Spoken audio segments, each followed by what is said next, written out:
Hi friends, ഇന്നത്തെ പുതിയ വീഡിയോയിലേക്ക് ഏവർക്കും സ്വാഗതം. അപ്പോൾ നമ്മുടെ ഇന്നത്തെ വീഡിയോ എന്ന് പറയുന്നത്, നമുക്ക് മഴക്കാലം വരവായിട്ടുണ്ട്. അപ്പോൾ ഈ കടലാസ് പൂക്കളൊക്കെ കുറഞ്ഞു തുടങ്ങിയിട്ടുണ്ട്. അപ്പോൾ ഇത് എന്നോട് പലരും ചോദിക്കുന്നൊരു ചോദ്യമാണ്, ചേച്ചി ഈ ചെടി കടലാസ് ചെടി നമുക്ക് മഴയത്ത് വയ്ക്കാൻ പറ്റുമോ, മഴ കൊണ്ടാൽ കുഴപ്പമുണ്ടോ എന്നൊക്കെ ചോദിക്കും. അപ്പോൾ ഹൈബ്രിഡ് ബൊഗെയിൻവില്ലകൾ നമ്മൾ മഴയത്ത് വെച്ചാൽ അവയ്ക്ക് ഇൻഫെക്ഷൻ തട്ടി അതിലെ ഇലകളൊക്കെ കൊഴിഞ്ഞു പോവും. അടുത്ത് ഓൾറെഡി നമ്മുടെ കടലാസ് ചെടികളിൽ പൂക്കളുണ്ടാവില്ല, പൂക്കൾ വളരെ കുറവായിരിക്കും. അവയെ ശരിക്കും വെയിലത്ത് നിന്നാലാണ് അവ പൂക്കുള്ളൂ. അതുപോലെ തന്നെ അവയ്ക്ക് വെള്ളം, വളം അതൊക്കെ ചെയ്ത് കഴിഞ്ഞാൽ, ശരിയായ രീതിയിൽ ചെയ്ത് കഴിഞ്ഞാൽ നന്നായി പൂക്കളുണ്ടാവുന്നൊരു വെറൈറ്റി കൂടിയാണ് കടലാസ് ചെടി. നമ്മുടെ ബൊഗെയിൻവില്ലകളൊക്കെ സൈലൻ്റ് ആട്ടോ, ഒന്നോ രണ്ടോ പൂക്കൾ മാത്രമേ ഇനിയുള്ളൂ.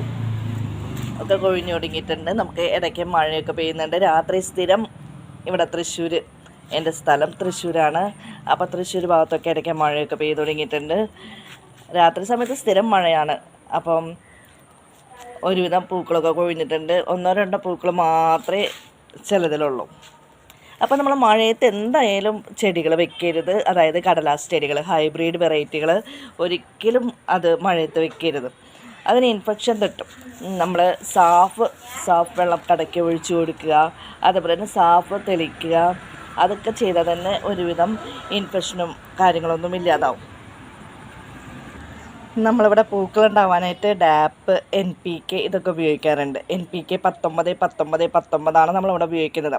അത് വെള്ളത്തിൽ കലർത്തി 1 ടീസ്പൂൺ, വളരെ കുറഞ്ഞ അളവിലേ എടുക്കാൻ പാടുള്ളൂ. കാരണം എന്ന് വെച്ചിട്ടുണ്ടെങ്കിൽ അത് കൂടുതലായി കഴിഞ്ഞ് കഴിഞ്ഞാൽ ഒറ്റയടിക്ക് NPK, ഡാപ്പ് തുടങ്ങിയിട്ടുള്ള വളങ്ങൾ കൊടുക്കുകയാണെങ്കിൽ നമ്മൾ പ്രത്യേകം ശ്രദ്ധിക്കണം.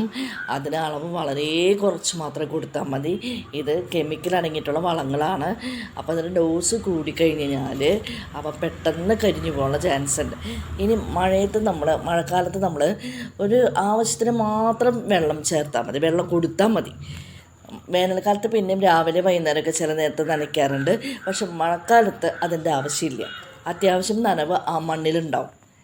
ഇനി അധികം വെള്ളം കൂടിക്കഴിഞ്ഞാൽ, അല്ലെങ്കിൽ വെള്ളം കെട്ടി നിന്നാൽ ചെടിയുടെ വേരിന് ഇൻഫെക്ഷൻ തട്ടാനും ചാൻസ് ഉണ്ട്.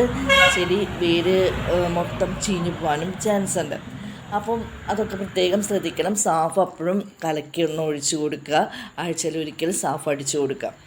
ഇനി ഇലകൾക്ക് ചെറിയൊരു കരിവാളിപ്പ് കാണും. ആ കരിവാളിപ്പുള്ള ഇലകൾ നമ്മൾ കട്ട് ചെയ്ത് അതിൽ ഒക്കെ സാഫ് സ്പ്രേ ചെയ്യുക.